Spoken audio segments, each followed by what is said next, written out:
तो आदाब, नमस्कार, गुड इवनिंग, सत श्री अकाल। एक बार फिर आप तमाम लोगों का स्वागत है क्राइम तक की कहानी के इस एपिसोड में। उम्मीद है पूरी फैमिली अच्छी होगी। आज की कहानी शुरू करूं उससे पहले पूरी क्राइम तक फैमिली को हैप्पी दिवाली, दिवाली की हार्दिक शुभकामनाएं। आप सभी की दिवाली बहुत अच्छे से गुजरे, अच्छे से दिवाली मनाएं, चाहे वो देश में हो या देश के बाहर हैं। बहुत सारे लोगों के मेल भी आए जो मिस कर रहे हैं इस वक्त अपने देश को, अपने घर को, अपने रिश्तेदारों को, दोस्तों को, पड़ोसियों को। उन सभी के लिए भी कि आप सबको दिवाली की बहुत बहुत शुभकामनाएं, मुबारकबाद, बधाई। और फिर वही पटाखों से दूर रहें, थोड़ा पॉल्यूशन का ख्याल रखें, प्यार मोहब्बत का त्यौहार है उसी हिसाब से मनाएं और सभी अच्छे रहें। और मेरी यही दुआ है कि जो त्यौहार है आप सबकी ज़िंदगी में हमेशा खुशियाँ लेकर आए। कल हमारे ऑफिस में भी एक दिवाली की बाकायदा हर साल यहाँ होता है इंडिया टुडे ग्रुप में, एक पूजा, उसके बाद गेट टुगेदर, फिर चाट, पकौड़े, चाय और सारे का एक दिन ऐसा होता है साल में जब आप ऑफिस घुसते हैं। हमारा जो ये ऑफिस है नोएडा में है, इंडिया टुडे मीडिया प्लेक्स इसका नाम है। तो काफ़ी लोग हैं यहाँ पे, मतलब कई हज़ार लोग हैं, क्योंकि 4 तो चैनल हैं, इसके अलावा बहुत सारे मैगज़ीन हैं, इंडिया टुडे है, बहुत सारे डिजिटल जैसे क्राइम तक है, ऐसे करीब 21-22 और हैं, जैसे विकी पाजी का स्पोर्ट्स तक हो, या फिर ललन टॉप हो, सौरभ द्विवेदी, या फिर भारत तक, यूपी तक, मुंबई तक, गुजरात तक, बिहार तक, पंजाब तक, राजस्थान तक, एमपी तक, तो वो सारे लोग भी हैं। तो एक बार ऐसा मौका मिलता है कि चूँकि इंडियन ड्रेस आपको जो फेस्टिवल उस हिसाब से आप अपने कपड़े पहन कर आएँ ट्रेडिशनल, तो बहुत सारे लोगों को पहचानना ही मुश्किल हो जाता है। कुर्ता पैजामा, साड़ियाँ, सूट, तो जिन्हें आप हमेशा वेस्टर्न ड्रेस में देखते हैं, आप उन्हें भी इंडियन ड्रेस में देखते हैं, तो कई बार लगता है कि अरे ये कौन लोग हैं। तो वो भी एक अच्छा होता है। तो आज छोटी दिवाली, कल दिवाली। और एक चीज़ और, कल मुझे भी अल्टीमेटम मिला हुआ है, इसलिए छुट्टी है, तो कल मैं दफ्तर नहीं आऊँगा। फेस्टिव मूड भी है, तो कल की कहानी के लिए माफ़ी, बल्कि माफ़ी क्या, कल आप सभी शाम को ख़ुद भी बिज़ी रहेंगे, तो कल आप लोग दिवाली मनाइए। कहानी अब कल के बाद परसों होगी, तो फ्राइडे को कहानी के साथ लौटूंगा। कल मैं भी छुट्टी करूँगा और दिवाली मनाऊँगा। अब आते हैं आज की कहानी के ऊपर। टीज़र में आपने देखा होगा, कई बार किस्मत बहुत बड़ा रोल प्ले करती है। बहुत सारे लोग तो ये मानते हैं कि जो कुछ होता है सब किस्मत में लिखा होता है। मैं भी इस बात को मानता हूँ कि जो ऊपर वाले ने तय किया वही होता है। हम कब पैदा होंगे, कब मरेंगे, हमारे साथ क्या होगा, बस एक अच्छी चीज़ ये कि सच्चाई हमें बताई नहीं। वरना अगर हमें सच पता चल जाए कि हम पैदा तो हो गए, हमारे साथ आगे आने वाले वक्त में क्या होगा, अगले घंटे क्या होगा, अगले दिन क्या होगा, अगले साल क्या होगा, तो शायद इंसान सोच सोच के जी ही नहीं पाए, वक्त से पहले मर जाए। तो कुछ चीज़ें अच्छी हैं जो राज रखी ऊपर वालों ने। किस्मत मैंने इसलिए कहा कि एक कहानी मुझे बचपन में मेरे अब्बू ने सुनाई थी, और वो शायद उन्होंने किसी मैगज़ीन में पढ़ी थी।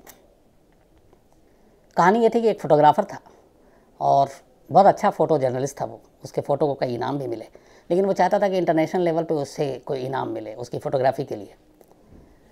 इत्तेफाक से उसकी पत्नी किसी दूसरे शहर जा रही थी, वो उसे छोड़ने के लिए स्टेशन गया। प्लेटफॉर्म पे खड़ा था, उसने अपना बीवी से बात कर रहा था, तभी ट्रेन आई। भीड़ भी थी। इत्तेफाक से ट्रेन आई और चली गई। उसके बाद दूसरी ट्रेन थी जिसमें उनकी बीवी को सवार होना था। आधी भीड़ ख़त्म हो गई, लेकिन अभी भी भीड़ थी। अब दूसरी ट्रेन आनी थी जिसमें बीवी को जाना था, तभी वो लोग प्लेटफॉर्म के करीब खड़े हुए थे। कोई हादसा हुआ कि बीवी जो है वो ट्रैक पे गिर गई, रेलवे की पटरी पर, और वो जो फोटोग्राफ़र है वो प्लेटफॉर्म पर, उसके सामने उसकी बीवी गिरी। बीवी उठी, उसने हाथ दिया, फोटोग्राफर ने भी हाथ बढ़ाया अपनी बीवी को ऊपर खींचने के लिए। अचानक एक ट्रेन के इंजन की आवाज़ आई। उसने देखा कि सामने से उसकी ट्रेन उसी पटरी पे चली आ रही है। वो वही ट्रेन है जिससे उसकी बीवी को जाना है। अब जैसे ही उसने देखा उस ट्रेन को आते हुए, पता नहीं उसे क्या हुआ, उसने अपनी बीवी का हाथ छोड़ दिया, और हाथ छोड़कर फटाक सा उसने अपने कंधे पे जो बैग था उसमें से कैमरा निकाल लिया, और कैमरा लेकर उसने जो फोकस किया, जो कैप्चर करना था, वो ट्रेन और उसकी बीवी थी। वो फ़ोटो क्लिक करता रहा। ट्रेन आई। कुछ, ये मैं बता रहा हूँ तो वक्त लग रहा है, लेकिन यहाँ पे कुछ सेकंड का खेल था। कैमरा निकाला, ट्रेन आई, ट्रेन ने बीवी को कुचला, उसने फ़ोटो खींचा, ट्रेन निकल गई, आगे जाकर रुकी, बीवी की मौत हो गई थी। बाद में उसके इस फ़ोटो के लिए उसको बहुत सारे अवार्ड मिले। जब बहुत बात के बाद उसने ये पूरी सच्चाई बयान की थी, फिर किसी मैगज़ीन में छपी थी।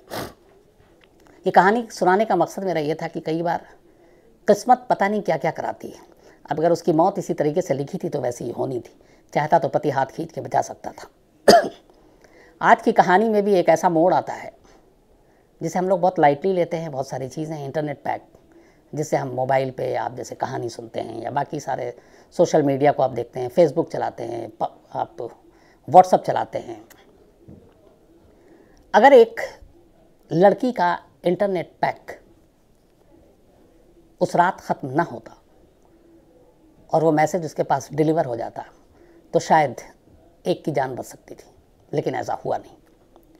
कहानी अलीगढ़ की है, कहानी अक्टूबर के महीने की है, इसी अक्टूबर के महीने की है।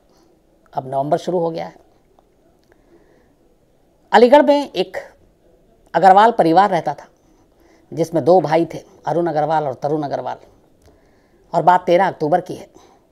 जो अरुण अग्रवाल, उनकी पत्नी आस्था और उसके 2 बच्चे रहते थे इस घर में, बराबर के घर में छोटा भाई तरुण और उसके माँ बाप रहते थे।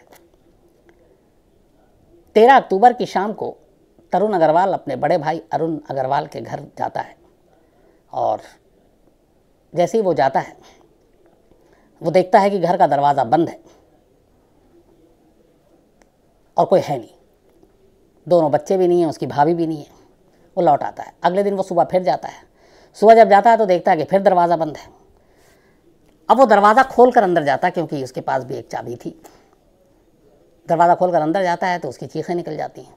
अंदर एक कमरे में उसकी भाभी आस्था की लाश फंदे से झूल रही थी। लाश देखता हुआ वो बदहवास सीखता है, भागता है, वापस आता है, लोगों को बताता है। पुलिस को खबर दी जाती है, पुलिस आती है। पुलिस के सामने लाश को ज़मीन पे उतारी जाती है नीचे। पहली नज़र में देख के साफ लग रहा था मामला सुसाइड का है, खुदकुशी का है। अब अलीगढ़ में एक क्वारसी थाना है, रमेश विहार कॉलोनी में घर है ये अग्रवाल परिवार का।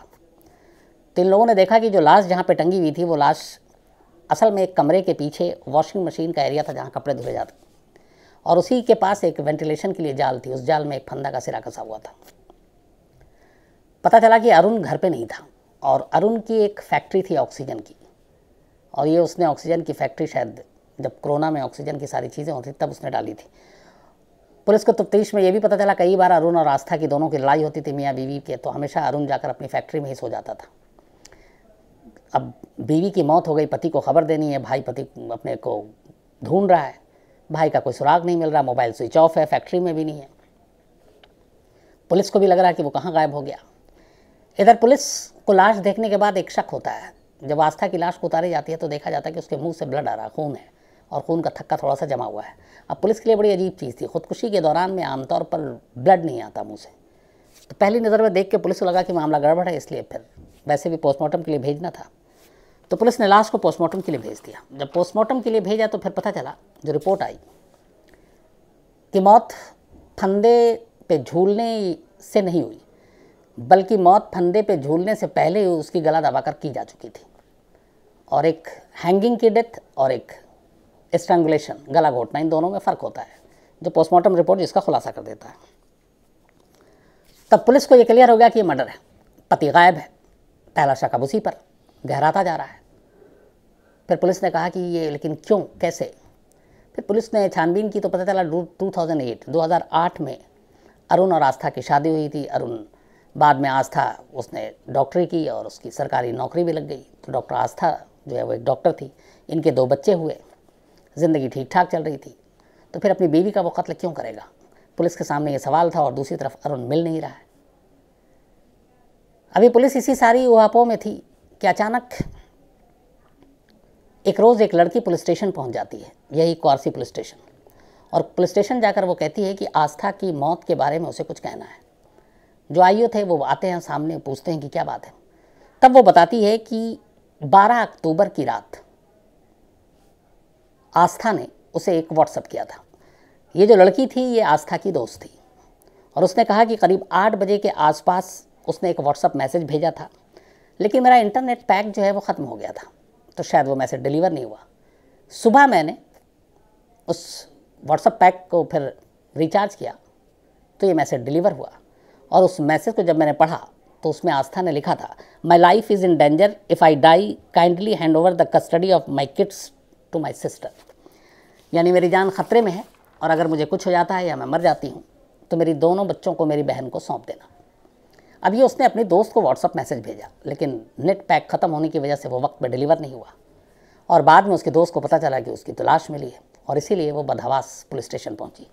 अब अगर यही मैसेज वक्त पर डिलीवर हो जाता, क्योंकि जब मैसेज लिखा तब आस्था जिंदा थी, तो हो सकता था कि उसकी दोस्त उसको कांटेक्ट करती, उसके पास जाती, उससे पूछती कि तुम ऐसा क्यों लिख रहे हो, आखिर किससे ख़तरा है तुम्हें, क्यों तुम्हारे बच्चों को तुम्हारी बहन के पास रहना पड़े जबकि तुम जिंदा हो। तो शायद वो सारी चीज़ें बता सकती थी, लेकिन नसीब ने साथ नहीं दिया। एन वक्त पे इंटरनेट पैक ख़त्म और मैसेज बाद में डिलीवर हुआ। अब इस मैसेज को पढ़ने के बाद पुलिस को और डाउट हो गया, लेकिन कातिल अभी तक सिर्फ शक है और पति भी गायब है। अब एक डर ये भी है कि कहीं अरुण जो है उसका पति, उसके साथ भी कुछ ना हो गया हो, क्योंकि मोबाइल भी बंद है, वो गायब है। बीवी की मौत की खबर खुद परिवार वाले देना चाहते हैं, अंतिम संस्कार में उसका होना ज़रूरी है, लेकिन उसका कोई सुराग नहीं मिल रहा है। पुलिस उसके मोबाइल को लगातार सर्विलांस पे लगाई हुई है, लेकिन मोबाइल स्विच ऑफ है, इसलिए कोई लोकेशन भी पता नहीं चल रहा है। अब पुलिस फिर से एक तरह से एकदम ज़ीरो थी पूरे इन्वेस्टिगेशन में कि क्या करे, लेकिन इस मैसेज से ये हो गया था कि शायद आस्था को पहले से आभास अंदाज़ा हो चुका था कि कोई उसे मार सकता है। इस दौरान में पुलिस ने कहा कि अब कुछ और जुगाड़ करते हैं जब तक अरुण की कोई खबर नहीं मिलती। इस रमेश विहार कॉलोनी अलीगढ़ के पुलिस कहती कि इस पूरे कॉलोनी के सीसीटीवी फुटेज को खंगालते हैं, शायद यहाँ से कोई क्लू, कोई सुराग मिल जाए। पुलिस अरुण के घर के आसपास और पूरी कॉलोनी के करीब 100 से ज़्यादा सीसीटीवी कैमरों को खंगालती है। खंगालते खंगालते अचानक 12 अक्टूबर की रात के ही सीसीटीवी कैमरे पर नज़र थी, क्योंकि उसी दिन मौत हुई थी आस्था की। 12 अक्टूबर को एक सीसीटीवी कैमरे में पुलिस को एक हल्का सा सुराग मिलता है। पुलिस देखती है कि एक गाड़ी अरुण के घर के थोड़ी दूर पर रुकती है और उस गाड़ी से 4 लोग उतरते हैं। उसमें एक अरुण था और 3 और थे जिनको पुलिस नहीं जानती थी। इसके बाद उन तीनों को छोड़कर अरुण अपने घर चला जाता है। ये तीनों उसके बाद गाड़ी में बैठ जाते हैं, फिर थोड़ी देर के बाद गाड़ी से निकलते हैं और टहलने लगते हैं, शायद वेट कर रहे थे, और टहलते टहलते फिर वापस ये गाड़ी में चले जाते हैं। और उसके बाद फिर एक बाद में कैमरे में दिखाई देता है कि अरुण वापस घर से बाहर आता है और इन तीनों को अपने साथ लेकर घर के अंदर चला जाता है। उसके बाद दिखाता है लास्ट फ्रेम में कि फिर उस घर से 3 लोग बाहर निकलते हैं, अरुण नहीं निकलता, और वो तीनों उस गाड़ी में बैठकर वहाँ से चले जाते हैं। अब ये था कि इस 12 अक्टूबर की रात को अरुण इस घर पर मौजूद था। हालांकि बाद में ये था कि वो घर नहीं आ रहा था, लेकिन 12 अक्टूबर को कैमरे ने चुगली खा ली कि वो वहाँ मौजूद था। अब पुलिस और ज़ोरों शोर से अरुण की तलाश में लग गई। मोबाइल सर्विलांस पे ही था। करीब 6 दिन बाद 17 से 18 अक्टूबर की दरमियानी रात को अचानक पुलिस के सर्विलांस पे एक तरह से अलर्ट होता है कि अरुण का मोबाइल ऑन हो गया है। अब जैसे ही पुलिस उसका लोकेशन देखती है तो पुलिस खुद हैरान रह जाती है। उसका लोकेशन अलीगढ़ में ही था और उसके उसी ऑक्सीजन की फैक्ट्री में था, प्लांट में, जहाँ उसने ऑक्सीजन का प्लांट लगा रखा था। अब पुलिस वाले हैरान रह जाते हैं। फ़ौरन पुलिस की टीम भागती है वहाँ पे प्लांट पे, वहाँ जाती है। अरुण मिल जाता है, अरुण को पकड़ लेते हैं। पता चला कि अरुण पिछले 6 दिनों से भाग रहा था, पैसे ख़त्म हो गए और पैसे के लिए ही वो अपनी इस फैक्ट्री में आया था, लेकिन मोबाइल सर्विलांस पे था, लोकेशन पता चल गया और पुलिस ने उसको रंगे हाथ वहीं पर पकड़ लिया। अब पकड़ने के बाद पुलिस ने उससे पूछताछ की, उसने सब कुछ इनकार किया, लेकिन फिर पुलिस ने सीसीटीवी कैमरा दिखाया और उसके बाद उसके पास कोई रास्ता नहीं था। फिर उसने उससे पूछा कि ये बताओ तुमने कत्ल क्यों किया। अरुण इसके बाद सच बोलना शुरू करता है। अरुण ने जो कहानी सुनाई उसकी कहानी ये थी कि 2008 में उन दोनों ने लव मैरिज की थी। दोनों की मुलाकात हुई, दोनों में दोस्ती हुई, दोनों में प्यार हुआ, दोनों के बच्चे हुए, दोनों खुशी खुशी सब कुछ ठीक चल रहा था। लेकिन 2019-20 आते आते उसे एहसास हुआ कि आस्था किसी और लड़के से फ़ोन पे घंटों बात करती है और उसकी ज़िंदगी में कोई और आ गया है। इस बात को लेकर आस्था से कई बार झगड़ा हुआ। फिर उसने आस्था को समझाया, कई बार उसने बात करनी बंद कर दी, लेकिन फिर शुरू हो जाती। उसने बताया कि 28 सितंबर, अक्टूबर से पहले 28 सितंबर को रात को इसी बात को लेकर, क्योंकि वो फिर बात कर रहे थे, आस्था के साथ उसका झगड़ा हो गया। इस झगड़े के बाद देर रात को आस्था ने किसी को फ़ोन किया और आस्था का वो जो दोस्त था वो घर आ गया। आस्था ने अपने दोस्त के सामने कहा कि ये तुम्हारे नाम पे मेरे को टॉर्चर करता है और ये सारी चीज़ें। तो आस्था के दोस्त ने अरुण की पिटाई कर दी। अरुण को ये बात बहुत बुरी लगी कि एक तो उसकी बीवी एक पराये मर्द से बात कर रही है, उसके साथ रिश्ता है, और उसी के घर में आकर उसे पीट गया। गुस्से में वो उसी रात वहाँ से निकलता है, अपने फैक्ट्री में जाता है और फैक्ट्री में सो जाता है और उसका सोचने लगता है कि इसका बदला कैसे लें। फैक्ट्री में जाने के बाद काफ़ी सोचने के बाद इसका वहाँ पे एक गार्ड था फैक्ट्री का जिसका नाम विकास था। वो विकास को सबसे पहली बार बताता है कि ऐसे ऐसे मेरे घर में ये हालात हैं और मेरी बीवी किसी से बात करती है, उसका उसके साथ इश्क है और उसने मुझे घर में घुस के मारा है और मुझे बदला लेना है। विकास ने उसे 2 सुपारी किलर के बारे में बताया, अशोक उर्फ टशन और पवन नाम के 2 सुपारी किलर। उनसे बात हुई, 1 लाख रुपए में डन हुआ सौदा। 60,000 रुपये अरुण ने उसे एडवांस दिया और इसके बाद 12 अक्टूबर की शाम को तय हुआ कि ये आस्था को मारना है। 12 अक्टूबर को उन तीनों को लेकर गार्ड विकास और ये दोनों सुपारी किलर को लेकर अरुण घर पहुंचता है। तीनों को गाड़ी में इंतज़ार करने को कहता है, वो खुद जाता है। अंदर जाता तो देखता है कि उसके दोनों बच्चे ट्यूशन पढ़ रहे हैं। टीचर उस वक्त आए थे, करीब 8 बजे ट्यूशन का वक्त होता है। तो उसने टीचर से कहा कि आज कहीं इन बच्चों को लेकर मुझे बाहर जाना है, अब आप मत पढ़ाइए, कल आइएगा। ट्यूटर कहता है कि थोड़ा सा होमवर्क दिया है, बस वो देख लेता हूँ। 10 मिनट वो और रुकता है। होमवर्क देखने के बाद वो निकल जाता है। इसके बाद वो दोनों बच्चों को दूसरे कमरे में ले जाता है, वहाँ टीवी ऑन कर देता है, तेज़ कर देता है। फिर उसके बाद बाहर आता है, तीनों को इशारा करता है, तीनों घर के अंदर दाखिल होते हैं। अंदर आने के बाद बच्चे दूसरे कमरे में, दरवाज़ा उनका बंद कर देता है और आस्था को उसका पति अरुण, गार्ड और 2 सुपारी किलर, ये चारों पकड़ लेते हैं, अपने कब्जे में लेते हैं और गला घोट कर उसे मार डाल देते हैं। मारने के बाद अब उन्हें खुदकुशी दिखाना था, इसलिए आस्था की लाश को जहाँ वॉशिंग मशीन का एरिया था वहाँ पे ग्रिल से फंदे गले में डालकर उसे टांग देते हैं, ताकि जब पहली नज़र में कोई देखे तो ये लगे कि ये खुदकुशी है। ये सब कुछ करने के बाद तीनों कातिल वहाँ से चले जाते हैं। ये उसके बाद सुबह अपने भाई तरुण के पास जाता है, जो बराबर में रहता है, और तरुण को बताता है कि मैंने तुम्हारी भाभी का कत्ल कर दिया क्योंकि अब मुझसे बर्दाश्त नहीं होता, और बोलता है कि मैं जा रहा हूँ यहाँ से और तुम एक काम करना, तुम अभी नहीं, आज शाम को घर जाना और घर जाने के बाद तुम लाश देखना, उसके बाद तुम ज़ोर ज़ोर से चीखना शुरू कर देना। फिर लोग आएंगे, पुलिस आएगी और बात पता चल जाएगी सबको। भाई के कहने के मुताबिक तरुण 13 अक्टूबर की शाम को घर जाता है। दरवाज़ा उसे मालूम था कि अंदर लाश है। अच्छा, इस दौरान में कत्ल करने के बाद वो अपने दोनों बच्चों को कमरे से निकालता है अरुण, और ले जाकर वो अपने भाई के पास छोड़ देता है, जो छोटा भाई तरुण बराबर में रहता था। अब घर में सिर्फ बीवी की लाश पड़ी थी। अगले दिन अक्टूबर 13 तारीख को शाम को जाता है तरुण, लेकिन फिर उसकी हिम्मत नहीं होती, चीखने चला। उसे एक डर था कि कत्ल हो गया, पता नहीं रात को ही पुलिस उसे भी ना उठा ले, तो वो डर के मारे वापस लौट आता है। लेकिन फिर लगता है कि क्या करें, तो फिर नेक्स्ट मॉर्निंग वो वापस जाता है, और वापस जाने के बाद वो लाश देखने और एक तरह से हैरान होने, परेशान होने का नाटक करता है, चीखता है, चिल्लाता है। तब दुनिया को पता चलता है कि आस्था की मौत हो गई और उसने खुदकुशी की है। लेकिन बाद में ये मामला कत्ल का निकलता है। इस इल्ज़ाम में पुलिस गार्ड, दोनों सुपारी किलर अरुण और उसके भाई तरुण, इनको भी गिरफ्तार कर लेती है। तो कुल 5 लोग गिरफ्तार हुए हैं। शक की वजह से ये कत्ल हुआ है। और दूसरा, किस्मत, अगर वो इंटरनेट पैक एन वक्त पे ख़त्म ना होता उसकी दोस्त का आस्था के, तो शायद इतना वक्त मिल जाता कि आस्था को वहाँ से निकाला जा सकता था या बचाया जा सकता था। तो आज कहानी में इतना ही। अब आपसे मुलाकात होगी फ्राइडे को, लेकिन कहानी ख़त्म करूँ उससे पहले एक बार फिर आप तमाम लोगों को, पूरी हमारी जो क्राइम तक की यहाँ की टीम है, उन सभी की तरफ से, मेरी तरफ से हैप्पी दिवाली, दिवाली की मुबारकबाद। और हमेशा आप लोग अच्छे रहें, खुश रहें, इसी तरह त्यौहार मनाते रहें। और कल मैं भी दिवाली मनाऊं, तो कल छुट्टी, कल नो कहानी। परसों मुलाकात होगी फ्राइडे को किसी नई कहानी के साथ। तब तक अपना ख्याल रखिएगा। साथ में पीछे मेरे कैमरामैन विनोद शिकारपुरी भी हैं, तो इनकी तरफ से भी इशारा कर रहे हैं, हैप्पी दिवाली। विनोद शिकारपुरी की अभी बेटी का परसों बर्थडे भी था, तो इससे पहले एक और बेटी का बर्थडे था। पता नहीं कितने इसने बच्चे पैदा कर रखे हैं मैंने। अच्छा, कह रहा 3 ही हैं, हाँ, एक बेटा भी है, ठीक है। तो आप, और दूसरा, हाँ, एक हमारा भी एक, चले कहानी ख़त्म करूँ। अच्छा, त्यौहार का ये मौका तो थोड़ा आपको हंसा कर, गुदगुदा कर विदा करता हूँ। हमारी टीम में चिराग गोठी है, आप सब देखते होंगे उसको, अक्सर ये आता है अपने क्राइम तक पे भी। बहुत होनहार, बहुत मेहनती लड़का है, बहुत ही अच्छा रिपोर्टर है वो क्राइम का।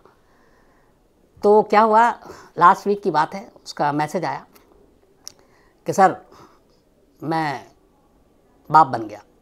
तो मैंने फिर उसको बधाई दी, मुबारकबाद दिया, और मुझे पता था कि उसके ऑलरेडी 2 बेटे हैं।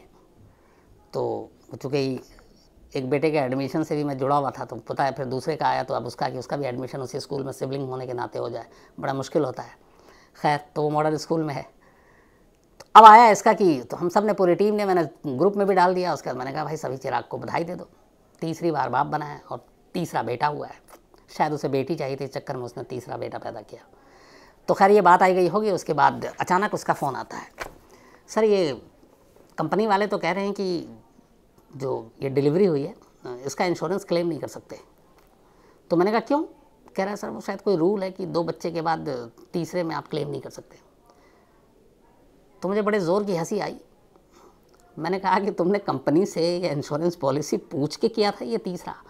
अगर नहीं तो फिर झेलो, भुगतो, और अगर तुमने पूछा था तो फिर तुम्हें पता होना चाहिए था। फिर उसने कहा अरे कोई बात नहीं सर, चलेगा, बेटा है। अचानक फिर थोड़ी देर बाद मैंने कहा कि वैसे तुमको बताता हूँ कि हमारे यहाँ पूरा रूल जो है वो यही है कि 2 बच्चों के लिए आप क्लेम कर सकते हैं, तीसरी कंपनी नहीं देती, लेकिन तीसरी के बाद फिर चौथी आप ले सकते हो, आपको चौथी क्लेम कर सकते हैं, इंश्योरेंस आपको मिल जाएगा। तो कहता सही में सर चौथा मिल जाएगा पक्का? वो सीरियसली ले लिया उसने।